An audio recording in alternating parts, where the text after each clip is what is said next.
Are you thinking of selling your home and you want to make sure that you maximize your profit when you do? Well, this episode is for you. Hi, I'm Josh Alexander with The Brokerage and your host of Orange County Housing Market News, your one-stop shop for all things Orange County real estate. So today's episode is going to be a little bit different. So typically I'm giving you market data and stats about the housing market in Orange County, as well as different tips and tricks for both buyers and sellers so you can be successful in today's market. But on today's episode, I'm actually going to give you a peek behind the curtains and go over my 10-step process that I use to help sellers maximize their profit when they decide to sell their home with me. So let's go ahead and get into it.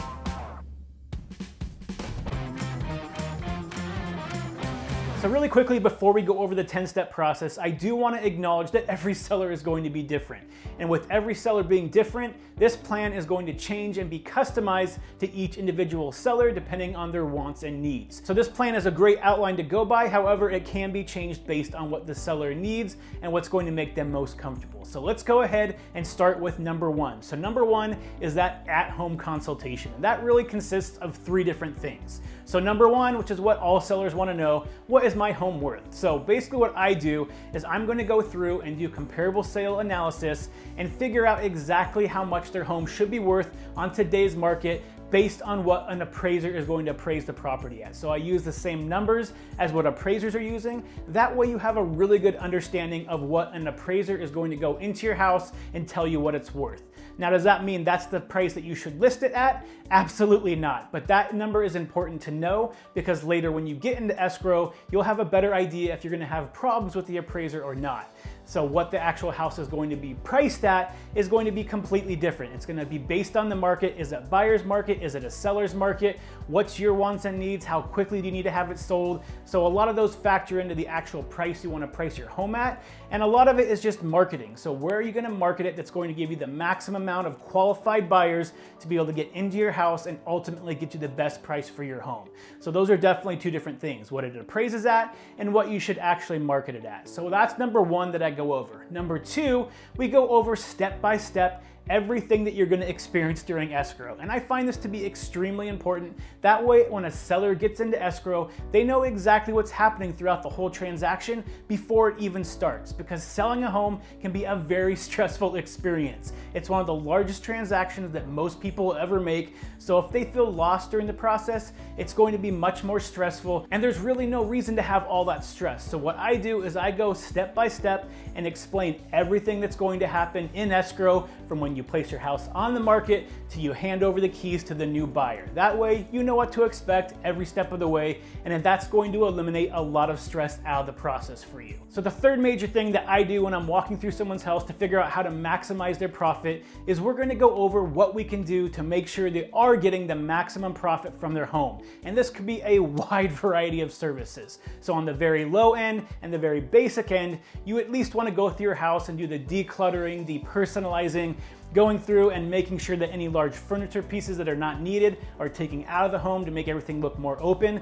Those are things that you're going to be doing on pretty much every home that you put up for sale. When you go above that, then you get to some of the minor repairs. So things like maybe painting the inside of the house, possibly the outside of the house. If you have a garage door that looks old and a little bit beat up, maybe replacing that. So when a buyer walks up to your property for the first time, they're going to have that great first impression of the home, because it's been proven time and time again, if you don't have a great first impression on that buyer, the odds of you getting offers for that property are dramatically reduced. So some of the basic things like that, and even going through and updating some of the hardware in your house. So the drawer knobs, the doors in the kitchen, going through and updating the faucets to newer faucets that aren't stained with calcium deposits, maybe updating some of the fan fixtures. All these things don't cost that much money, but can have a dramatic effect when buyers walk into your house, making it feel a lot newer, cleaner, and almost HDTV ready. So that's kind of the next step. So then once you get past the basic updates in the house, now you get to a new category of spending a little bit more time and a little bit more money doing some more major updates. Let's say a minor bathroom update, a minor kitchen update, getting all of the flooring in your home replaced. Those type of things could have a really good return on investment for you, but again, you have to have the budget for it and the timeline involved. If you don't have the budget for it, there are options out there where you can have a contractor come in, you pay no money up front, they go through, do all those updates updates for you, and then you just pay them out of the profits at the end of escrow. So those type of auctions do exist and are offered to you when you're going through and trying to sell your home.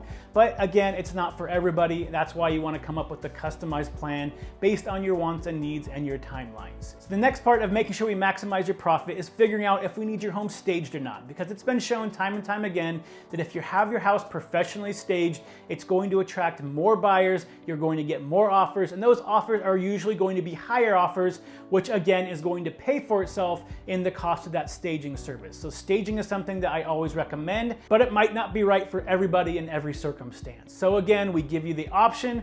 However, it's going to be up to the seller to determine what they want to do on the property, how much time they have in order to maximize the profit they get once they decide to place it on the market. So that's step number one. So step number two is after we've gone over everything, we've maximized what we can do to make sure that you're getting the most amount of money for your home when you decide to place it on the market, is now we need to set up the photos and videos. Now, if you've ever looked for a home, you've probably seen the homes before that looks like the photos were taken from a cell phone that was maybe 5 or 10 years old. They're blurry, they don't look great, and they don't really highlight the property. And again, first impressions are everything. And right now, at least 80% of all buyers, the first time they see your home is going to be online. So not only do I do professional photography for every home, we also do 3D walkthrough tours. So that way, if you haven't seen it before, you're able to click onto a website and you can visually walk through the property, circle around in every single room, look up, look down, look sideways. That way buyers can get a really good understanding of the layout of the house as well as the general condition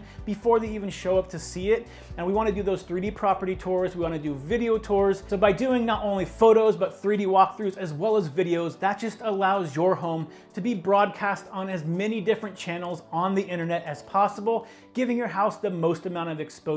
So if you're doing video, that's going to show up really well when we start running YouTube ads, Instagram ads, Facebook ads, because more and more people are interacting with video instead of photos. So if you're able to have video of the home, you're just going to be able to have more engagement and ultimately more buyers checking out your property. So you want to make sure you get that full package, not just photos, especially not just photos taken from a cell phone that look blurry and dark. You need professional photos, professional 3D walkthrough, and professional video in order to really make sure that your house is being shown to as many places as possible, ultimately getting you as many buyers and offers as you can possibly get on your house. Okay, so now let's move on to step number three. So step number three is allowing your neighborhood to know that your house is about to go up for sale. So we're typically going to send out mailers to all the surrounding homes or hand deliver them and let them know in person that your house is about to go up for sale. And the reason this is important is because oftentimes the most serious buyers come from neighborhood recommendations. So if you think about it, let's say you had an older couple that lives a few doors next to you.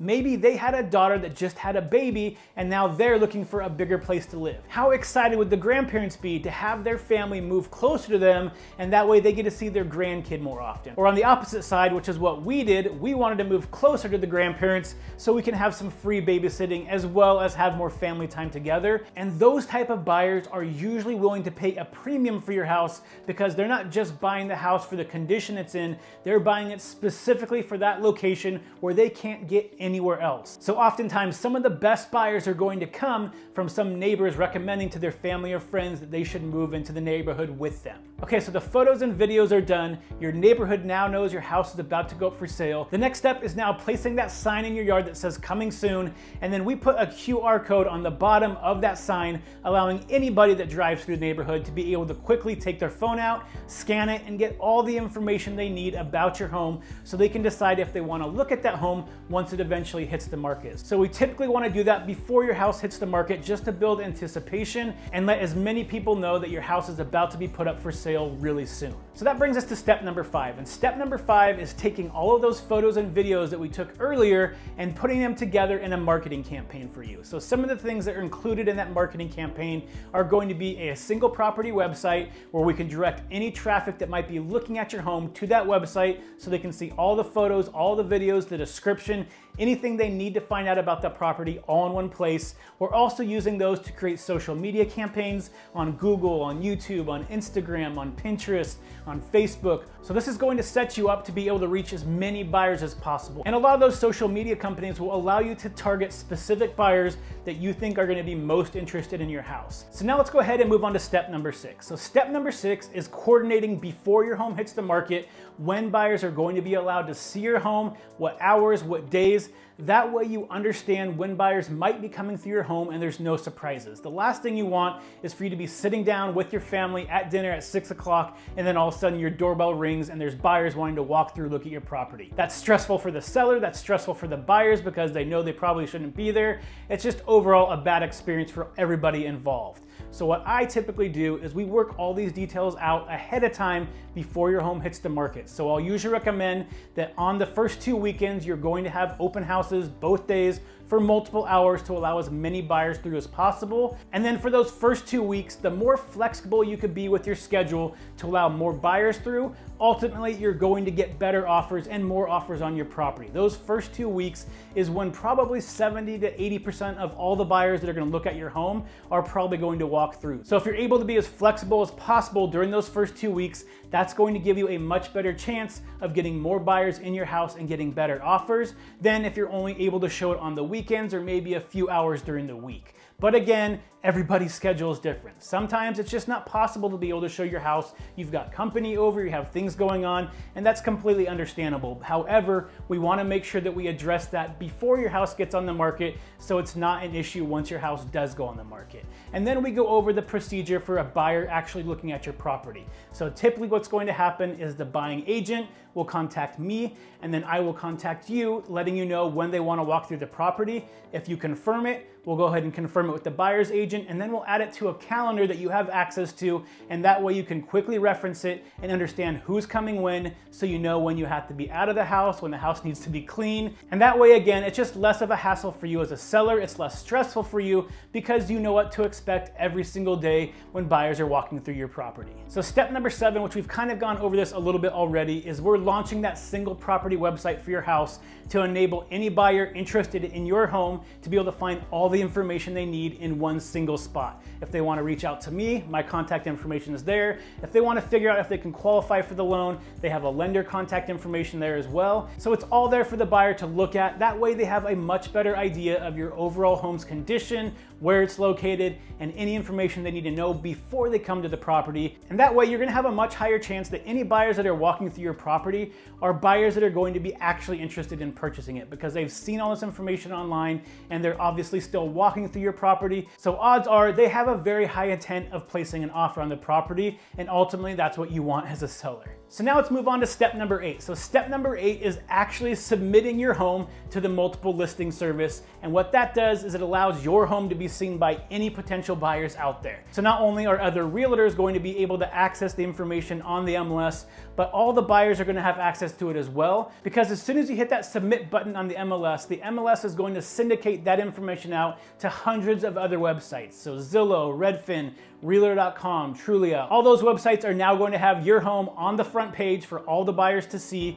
and that's all done automatically. It's nothing that the agent has to do. It's something as soon as it's submitted to the MLS, it's all done, and typically it's going to show up on all those websites within the first hour or two. So it's a pretty quick process, and it's only getting quicker from when you hit that submit button to when all the buyers are able to see it and emails start going out letting them know there's a new property available for them to look at. And again, this is why those first 2 weeks of you putting your home on the market is most important, because that's when the most amount of buyers are going to see it. After the first 2 weeks, it's really not going to show up on their newsfeed anymore unless you do a price reduction or a price increase, or unless ideally you go into escrow and then it lets them know as well. Okay, so now we're finally getting to the home stretch. So step number 9, as soon as we hit that submit button on the MLS, we're simultaneously also launching all those social media campaigns to make sure it's blasted to as many buyers as possible. So not only is the MLS syndicating it to hundreds of websites, we're also putting all that information throughout social media, throughout Google, so everyone can see that that property is available, getting you as many buyers through your home as possible. So now on to the last step, which is step number 10. And step number 10 is to have those open houses. So open houses allow as many buyers as possible through the property all at once, giving you more opportunities to get offers on your home. And there might be some people out there that say, oh, I don't need open houses. Open houses are just for agents to try to get more business. Well, I'm not going to lie to you. Yes, that is part of why agents do open houses. We need to get more business in order to feed our families. However, I would argue that the bigger reason you want to have open houses, especially in today's market, is there are a lot of agents dealing with multiple buyers all at once, which means they can only show a certain amount of homes per day, and not every buyer is going to be able to see every single home they want to. So by having open houses, you're allowing more buyers that maybe can't arrange for a private showing with their agent into your home to be able to check out the home, and they're able to now place an offer on the home because they've seen it, they walked through it, and they fell in love with it. Without those open houses, those type of buyers are just not going to come through, which again is going to give you less buyers, less opportunities for offers, and ultimately a lower price for your home. So I typically am going to recommend that you at least have, for the first 2 weekends, open houses on both days, multiple hours, to allow as many people through as possible. After that, it's going to be depending on what you want. However, those first 2 weeks are extremely important. So hopefully by now you can see there is a lot of work that goes in before you place your home on the market to make sure that you're getting as many qualified buyers through your home as possible, because that's our job as agents. We want to get as many eyeballs on your property in order to be able to get you as many offers as possible and ultimately the best price for your home. And again, like I said at the beginning, this is just a very basic outline. Every plan is going to be customized based on the seller's wants and needs in order to try to maximize the price you're going to ultimately get for the sale of your home. If you're finding this content useful and you like to get more information like this every single week, please consider hitting that subscribe, that like, as well as that bell button below if you're watching this on YouTube. That way you're notified every single week when I release a new episode. And if you have any family or friends that might find this content valuable, make sure you share it with them as well. I'd really appreciate it. Until next week, stay healthy, stay happy, and I'll see you on the next show. Bye.